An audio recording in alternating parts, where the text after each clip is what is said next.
19 janvier 2022, fidèles téléspectateurs d'Oxy7 TV, bonjour et bienvenue dans votre bloc d'information matinale Oxy Matin. Voilà, nous nous excusons pour ce retard qui est dû à un petit problème technique. Donc pour aujourd'hui, nous allons démarrer ce bloc d'information pour la première partie avec le flash info et pour finir avec le débat. Mais avant d'entamer ce bloc, je vais laisser la parole à ma coéquipière Mbayang Seck. Mbayang, bonjour. Bonjour à vous, Koumba Diaité. Bonjour aux chers téléspectateurs de Oxy7 TV.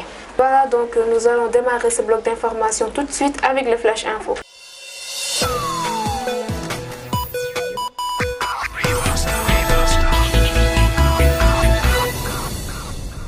Mesdames et messieurs, merci de nous rester fidèles et bienvenue dans ce flash info que nous démarrons sur l'autoroute à péage. Le conducteur Omar Diallo a forcé 50 fois le passage au péage sans payer. Jugé avant-hier, il a été condamné à 3 mois avec sursis et une amende ferme de 200 000 francs CFA pour escroquerie au service. Faisant la navette entre Thiès et Dakar, il a commencé à frauder depuis octobre 2021. Ce n'est que le 10 janvier dernier qu'il a été interpellé à la gare à péage de Thiaroye, rapporte Le Soleil. Selon le quotidien national, sa technique consistait à coller sa voiture à celle qui le précédait pour profiter de la barrière relevée et du coup échapper au contrôle de régulation. À Diourbel, une scène horrible suscite l'indignation. Un présumé voleur a été battu à mort. Selon des informations de Seneweb, la tête de cet individu non encore identifié a été complètement écrasée des suites dans l'essage populaire. Les faits se sont déroulés à Dioufène, une localité située dans la commune de Diourbel. La victime aurait volé un cheval avant de subir la furie des habitants qui l'ont laissé à mort. Suite à ce drame, une enquête a été ouverte par les éléments du commissariat de Diourbel pour tirer cette affaire au clair. Un père de famille recrute des prostituées à Dakar puis les envoie à Kébémer. Ce dernier a été déféré au parquet pour proxénétisme. Pour se dédouaner, la mise en cause a déclaré qu'il avait invité les femmes à Kébémer pour les aider. Selon le quotidien L'Observateur, le père de famille logeait ces femmes dans une maison au quartier de Diamaguène et a chargé pour lui de leur trouver des clients moyennant 3 000 francs, d'où il défalquait un pourcentage pour chaque passe. Actualité internationale, des affrontements opposant l'armée congolaise à une coalition de combattants Maï sème la panique depuis lundi dans les quartiers périphériques d'Uvira dans l'est de la République démocratique du Congo.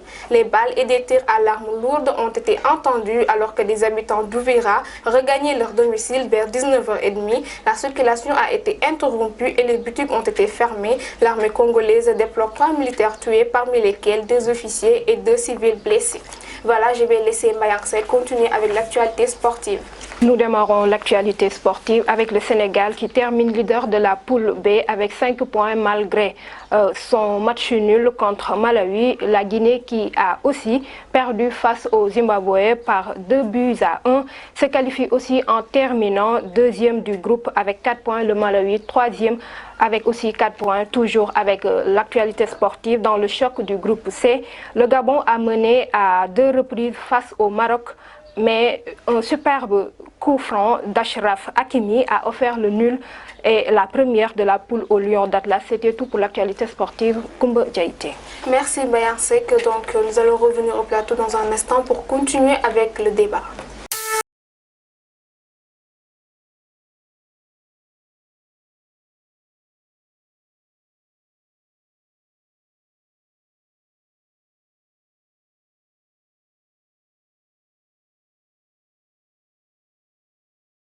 jeeg yi ak gentleman yi ku bëgg lu baax demal fi nga xam ne mooy Porokhane Couture ay yére ay dàll ay accessoires yu am classe waaye yemul foofu rek madame Ndiaye nee na xale bu jigéen bu bëgg a xeeñ lu neex bëgg def fraîche def jongoma demal ci cosmétique bi mu jaay la ay parfum de haute gamme sa gamme yi nag benn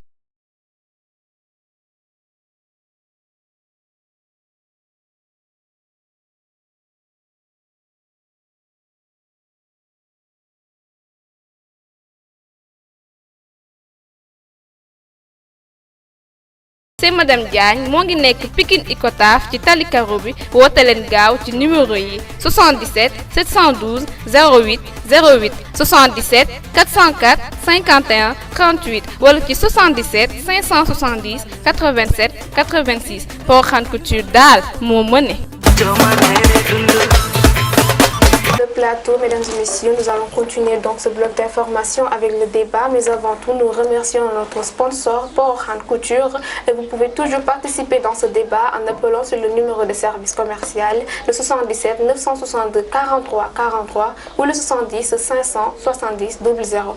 Voilà donc, Mayaksek, aujourd'hui, nous avons un débat qui a pour thème le problème du système éducatif, notamment pour les orientations des nouveaux bacheliers.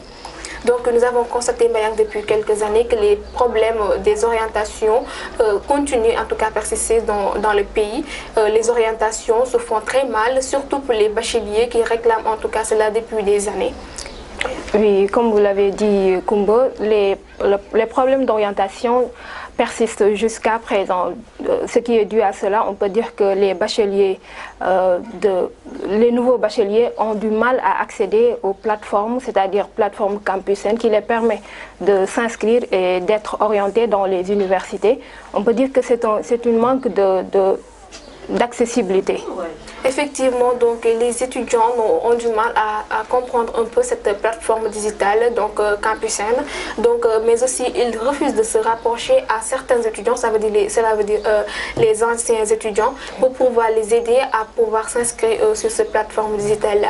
Ce qui amène donc des problèmes au niveau des orientations, parce que beaucoup réclament qu'ils ne sont pas orientés dans les universités qu'ils ont choisies, mais aussi c'est dû un peu à ce manque de compréhension de plateforme digitale. Oui, comme vous l'avez dit, il y a aussi les élèves ont fait des choix qui ne les permettent pas d'aller vers ces choix-là par rapport à leurs moyens qu'ils ont eus au niveau du terminal, ce qui pousse les élèves à avoir des orientations qu'ils n'ont pas souhaitées. Vraiment. Effectivement, donc le relevé de bac aussi compte, parce que pour les orientations, il faudrait savoir aussi les notes les plus élevées. Mais des élèves choisissent par exemple des notes qui ne sont pas élevées, qui sont inférieures aussi à la filière ou bien à la matière qu'ils ont choisie pour fréquenter l'université. Ça aussi, ça peut freiner un peu ou bien ça peut amener une désorientation. Ce qui veut dire que les élèves, les étudiants du moins, ont du mal à pouvoir gérer cette plateforme-là. Donc il faudrait aussi prendre en compte les notes.